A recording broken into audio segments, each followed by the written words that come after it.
Une entité à but non lucratif est une organisation qui a pour objet la mise en œuvre d'un certain nombre d'activités de façon désintéressée. Adopté en Conseil des ministres des États membres de l'OHADA et entré en vigueur le 1er janvier 2024, le système comptable de ces entités est un système d'organisation de l'information financière ayant pour but de présenter les états financiers reflétant l'image fidèle de la situation financière, de la performance et des variations de la situation de trésorerie de ces organisations en vue d'avoir une harmonie dans le traitement comptable. Enrôlé au DEJ Matinal Info, l'expert comptable Badjoua Lompo donne plus de précisions pour ce qui concerne les organisations religieuses. Ce qui est des organisations religieuses, il faut dire que ces organisations, déjà, c'est vrai qu'elles avaient déjà un système de reddition des comptes par rapport à la communauté, mais ce n'était pas suffisamment bien formalisé. Et aujourd'hui, avec le référentiel, tout est canalisé et le référentiel traite des particularités en lien avec ces organisations.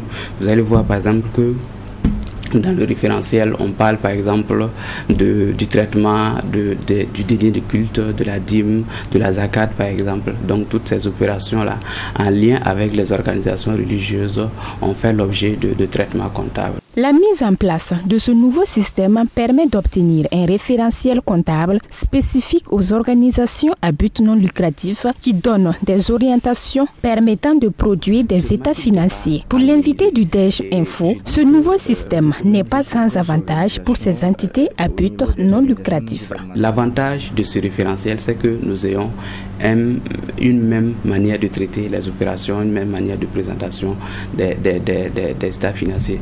Et il faut dire aussi quand même que les différents acteurs qui exerçaient dans ces entités à but non lucratif avaient un système de reddition, seulement qui n'était pas harmonisé. Et je dis que l'objectif vraiment, c'est d'avoir un système harmonisé qui permette de faire une reddition des comptes assez compréhensible pour tous les acteurs. Pour Badjoua Lompo, comptable agréé au Burkina Faso, des actions ont été menées au préalable pour faciliter l'application de ce système. Il s'agit entre autres des séances de formation et de sensibilisation à l'endroit des acteurs concernés que sont les organisations à but non lucratif. Je dis qu'il y a eu quand même de la sensibilisation et quand vous regardez, nous avons animé, je vais dire au niveau de l'ordre des experts comptables et comptables agréés. Beaucoup de sessions de formation ont été organisées au profit de tous ces acteurs qui sont dans ces entités à but non lucratif. C'est vrai que peut-être certaines entités n'ont pas encore véritablement commencé l'implémentation, mais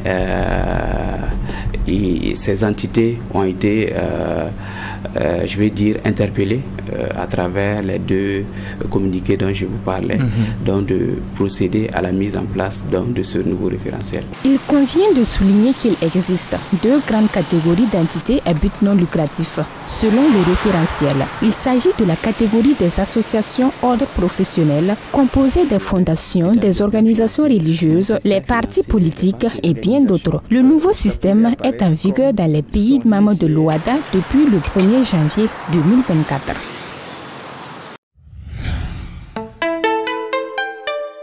Twi TV, la télé interactive.